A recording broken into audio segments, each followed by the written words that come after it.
Citoyennes, citoyens, le 11 janvier 2019, Christophe Castaner invente le concept de complicité de violence en manifestation.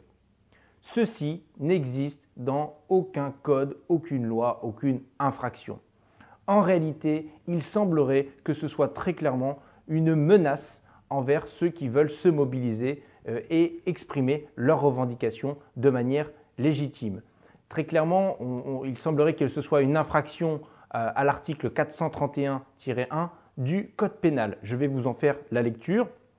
L'article 431-1 du Code pénal dit que le fait d'entraver d'une manière concertée, en l'occurrence le gouvernement, et à l'aide de menaces, les déclarations sur brut du 11 janvier 2019 de Christophe Castaner. L'exercice de la liberté d'expression, du travail, d'association, de réunion, de manifestation est puni d'1 an d'emprisonnement et de 15 000 € d'amende.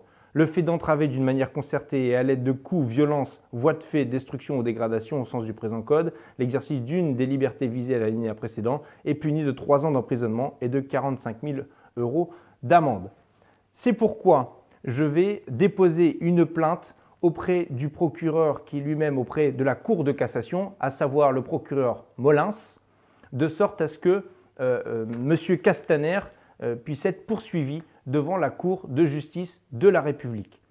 Pour ce faire, le courrier que je vais envoyer à M. Molins sera mis à la disposition de toutes les citoyennes et tous les citoyens qui le souhaitent dès le début de la semaine prochaine sur les réseaux sociaux, mon Facebook, mon Twitter, mon blog, de sorte à ce que chacun puisse agir de la sorte en citoyen ou en citoyenne pour évidemment défendre cette liberté constitutionnelle du droit de manifester dans ce beau pays qu'est la France. Vraiment, les propos de Christophe Castaner sont intolérables. J'appelle à la mobilisation générale.